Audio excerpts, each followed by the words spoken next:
What's up everyone, and welcome back to the Bold and the Beautiful 24 official channel. Before we begin, please hit the subscribe button today. Let's get started.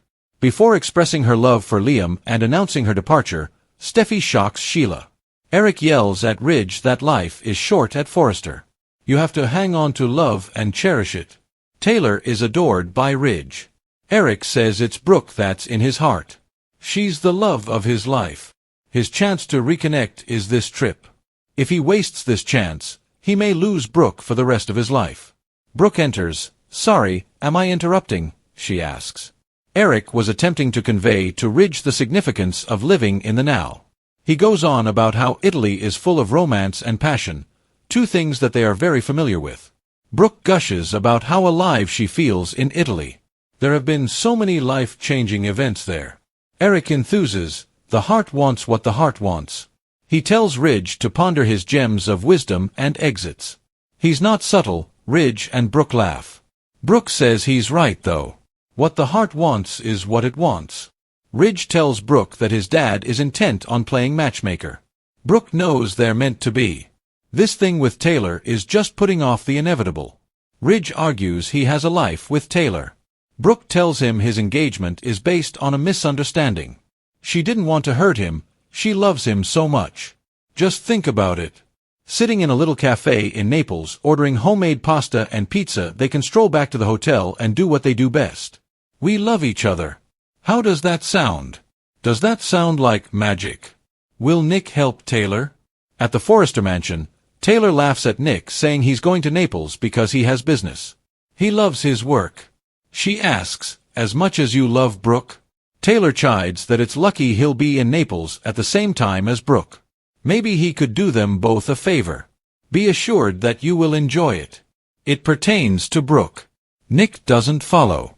Taylor was hoping Nick could keep an eye on Brooke while she's in Italy with her fiancé. Nick's unconvinced that this is a good idea, but Taylor coaxes. They both want the same thing, to keep Brooke away from Ridge. According to Taylor, if this were only a business trip, it would be comforting. Nick will think about it. Does Finn have reason to worry? At the hospital, Bridget walks in as Finn leaves a voicemail for Dr. Buckingham. She states that they both have questions about how she managed this experimental surgery on Liam. They discuss Grace having another doctor cover her rounds and not being in touch. Finn recaps that this was a miracle. He just has questions about how she pulled it off. Finn can't get over the secrecy. Additionally, Liam's body had suffered severe trauma, making it extremely risky. Bridget muses that it was a risk worth taking. Grace must have insisted the surgery that day. Finn can't shake the feeling there are still a lot of unanswered questions. How does Steffy shock Sheila? At Bill's place, Steffy worries she should leave and let Liam rest. Suddenly, Sheila appears on crutches. Stopping short when she sees Steffy, she apologizes and says she'll leave. Wait, Steffy tells her. Don't leave. You don't want me to leave, Sheila frowns. Steffy's actually glad she's there. You looked out for me. I just want to say thank you. Sheila asks if she's forgiven. Steffy says she appreciates what she did. Take the win, Sheila. She wanted her gone for a long time, and she and Luna could have taken her out of the picture, but she didn't. She risked her life to save her, which is something she'll never, ever forget. Sheila won't overstay her welcome. She just wanted to see Liam and say she's relived that he wrestled that gun away from Luna. She thought she could turn her life around. Liam's grateful she can't hurt anyone ever again. Sheila will go. She just came for her follow-up too. Steffy asks, how's your foot? Sheila chuckles. She can demonstrate. She posts up her foot on the bed. I am now Sheila 8 toes. Liam and Steffy grimace. Come on, you've got to laugh, Sheila says. After Sheila's gone, Liam and Steffy joke about her showing them her toes. The can't-miss event of the season. He asks if Steffy will forgive her for everything else. Steffy doesn't want to talk about Sheila right now. There's something else she wants to discuss with him.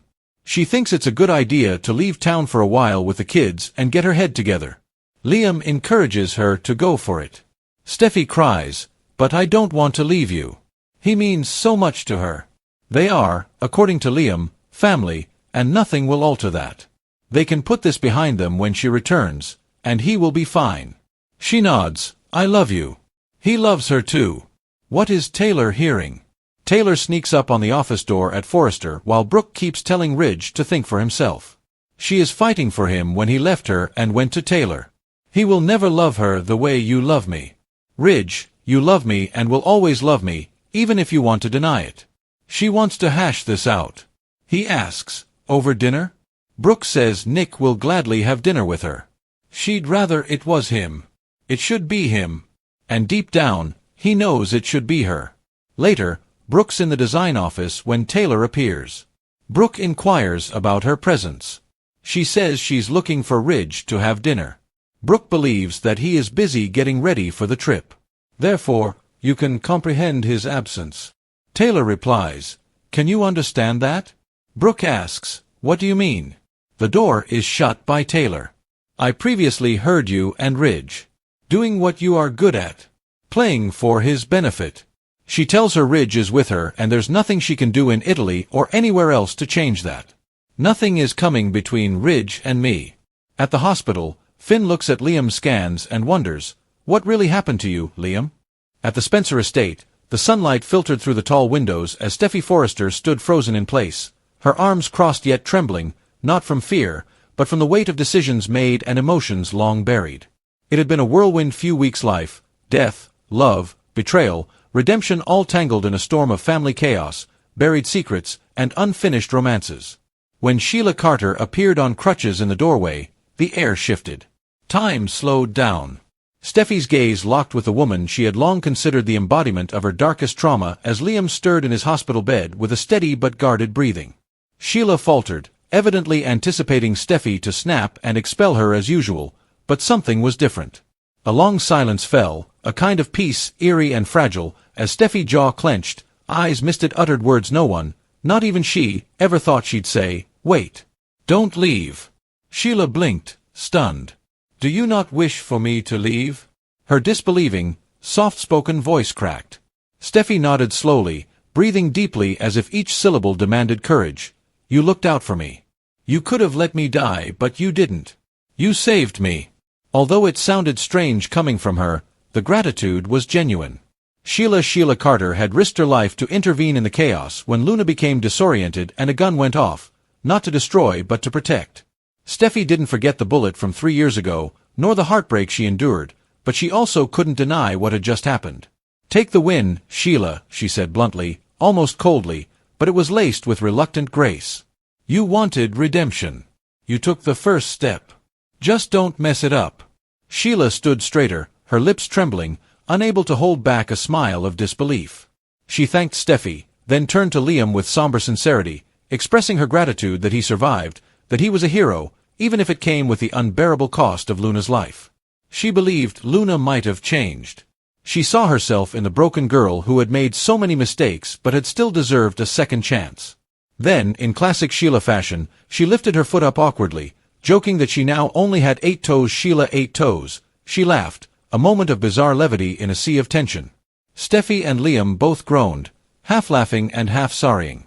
You've got to laugh. Sheila insisted, chuckling before slowly exiting, leaving behind a stunned silence that slowly settled between Liam and Steffi like dust after an explosion. When she was gone, Liam looked to Steffi with admiration. Did I just see you thank Sheila? He teased. Don't ruin the moment, she smiled through tears. They sat for a while, basking in the aftermath of what felt like emotional warfare. But the stillness didn't last. Steffi gave him a look that was more than just gratitude as she looked at him. There's something I need to tell you, she began, voice barely a whisper. Liam grew serious. Is something wrong? Even though she shook her head, the weight of her next words indicated that something was shifting. I need to leave town for a while. With the kids. Her voice cracked. I need time to think. To clear my head. Everything's been too much. Liam's eyes searched hers, panic flickering before he masked it with calm. You should go, he said gently. If it's what you need. But she wasn't done. She said, I don't want to leave you. You mean so much to me. I cherish you. It was raw, vulnerable, impossible to ignore. Liam's breath caught in his throat.